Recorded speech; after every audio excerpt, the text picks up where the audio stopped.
Hello everyone, my name is Jessica Barreto and we are doing a special web segment where we're getting to know each one of the candidates that is running for mayor in the city of Colorado Springs, and joining me now is Juliette Parker. Thanks for being here. Thank you for having me, I appreciate it. So let's get started. Talk to me a little bit about your background and your experience. Background, let's see, I'm a mother of two. My dad was an Army officer my entire life, so I moved around a lot. Once I was able to finally pick a place to settle myself, I decided on Colorado Springs. We came here frequently in between moving from base to base, and it was always somewhere that was like, when I grow up, I'm gonna move there. And so when I was able to, I did. Other than that, I've ran and built several businesses of my own. I've gone to several different colleges. I don't actually have a college degree. I didn't go to college with the anticipation that I wanted to do that as a career, because I'm more of an entrepreneur kind of person, but I wanted to get a bunch of different experiences and learn things that I didn't know already. And so what is your vision for the city of Colorado Springs in the next 4 years?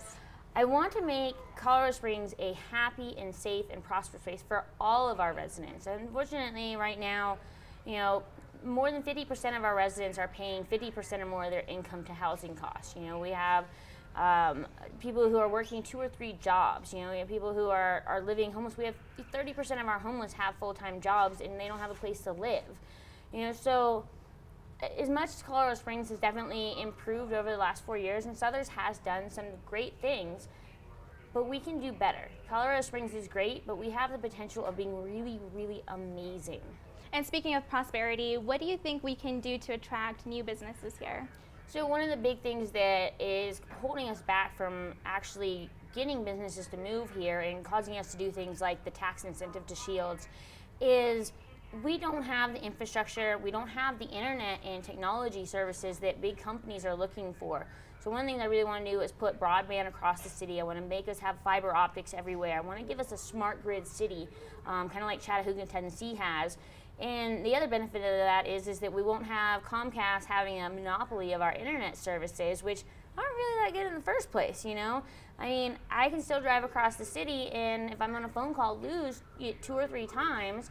And it's 2019. We need to step it up and get our infrastructure and our roads and our technology up to speed so that companies will be fighting to come here instead of us trying to bribe them to come here. And moving on to specific issues the city has been grappling with, on the ballot is the issue of collective bargaining, ballot issue 1, which would help Colorado Springs firefighters negotiate for higher pay, less overtime. What's your stance on that?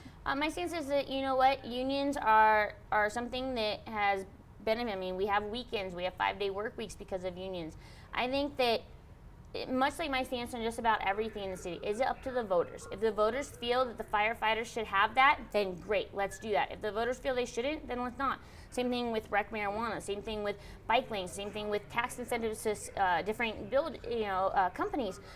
I very, very, very much feel that this is a city with 700,000 people in it, and they all have their own opinion. And the problem that we have with our current administration is they are not asking the opinion of the voters, or they're simply ignoring the opinion of the voters. I think that whenever we have a big topic like bike lanes or unions for firefighters or tax incentives or this or that, it's up to the voters. This is not the mayor's city.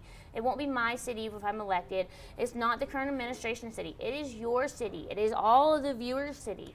And that's whose opinion really matters. And they should have a say, and they should have their say listened to. And that's what I want to do as mayor, is make sure that everybody's voice is heard, and that what the city and the residents decide to happen with their city is what actually happens. And another pervasive issue in Colorado Springs is the issue of homelessness. So what do you think are the biggest contributors to homelessness, and what would you do as mayor to tackle those? So affordable housing is huge. Like I said a few minutes ago, 30% of our homeless actually have full-time jobs. They're working hard, they're paying taxes just like everybody else, but they can't find a place that they can afford to live. And that's a huge, huge issue. Obviously, mental health care and is the fact that we don't have that is another big issue. We have all these nonprofits that want to help and have great ideas. In fact, I started a nonprofit that wants to build a tiny home village initially for our homeless veterans and families with kids, and then eventually all the homeless. This is an idea that's been done in San Antonio and Austin and several other cities like Kansas City, and it's got a 90% success rate for actually ending homelessness, because what it does is it provides stability, it provides housing, and then it provides all the services that the homeless need to get out of homelessness all in one spot. Now, obviously, there are people who just don't want to participate in society. And the Tiny Home Village and all the other nonprofit offerings aren't going to solve those people. But what we can do is help the 90% that do want to get out of homelessness and give them what they need to reintegrate in society. And we can do that at a far, far less cost than what we're doing now, which is just chasing people around or building giant apartment complexes that, the Tiny Home Village, we're looking at a cost of $375,000, not including the cost of land, versus, say, Greenway Flats, which cost $14 million, not including the cost of land. So do you think tiny homes are the main solution to affordable housing, to be able to offer more affordable housing? I wouldn't say it's the main solution, but I definitely think it's part of the solution. I think that having things like accessory dwelling units, tiny homes, and those are definitely part of it. The other thing I want to do if I'm elected is if the builders and developers, like right now, they can't build affordable housing because we have tap fees and permit fees and regulation fees and like a bunch of fees that go into building any kind of housing. So what I would like to do is talk to the builders and developers, and I actually had a big conversation with the Home Builders Association about this, and they were, pretty agreeable about it, that if they're willing to build housing that's considered affordable, if we waive the tap fees or lessen the tap fees and the permit fees, or we were to offer them land that the city has that we don't have any intention of doing anything else with, in trade for you build us affordable housing, because we have a housing shortage. And we have a severe affordable housing shortage. And the Home Builders Association isn't against building affordable housing, but much like any other business, they want to make a profit, and they certainly don't want to make a loss. And so the Home Builders Association and I talked about it, and they're willing to at least break even on it and build affordable housing if we can lower those tap fees and worry about lowering land costs and stuff so that they can break even. Then they're willing to build those housing that we need.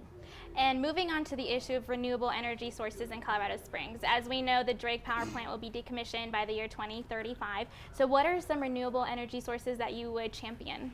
I'm all for just about any kind of renewable energy that we can come up with. I'm all for having the Drake shut down as soon as we possibly can.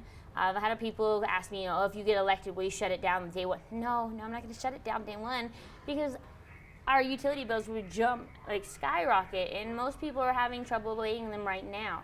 I'm all for doing whatever we can to shut it down as soon as possible without skyrocketing our utility bills. I want to bring in utility and energy experts and have them come and evaluate the situation and see what it is we can do, whether it's solar or wind or hydro energy even, and figure out what it is we need to do to get it shut down as soon as possible without hurting our residents and the utility costs that are already relatively high and that most people are having trouble affording right now.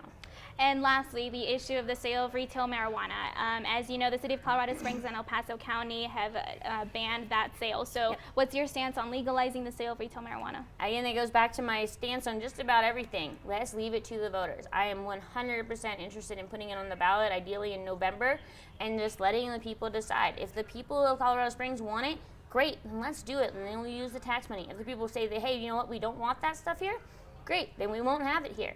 But the bottom line is this city belongs to the people. It belongs to the residents and voters, and that's what matters, is what you and every other person watching right now thinks. That's who is in control of the city. That's who the city belongs to, and that's whose opinion really matters. It doesn't matter whether I personally like or dislike marijuana. Just like it shouldn't matter whether our current mayor personally likes or dislikes marijuana. It's not his city. It's not my city. It is everybody's city, and we all matter. If you could summarize your campaign platform in a sentence, what would you say? It's your city, and it's time for you to take it back. All right. Well, thanks so much, Juliette, for coming on. And Thanks just for having me. Thank you. And just as a reminder, Election Day is Tuesday, April 2nd. For more information on all the races, check out our Election Watch tab on our website, koaa.com.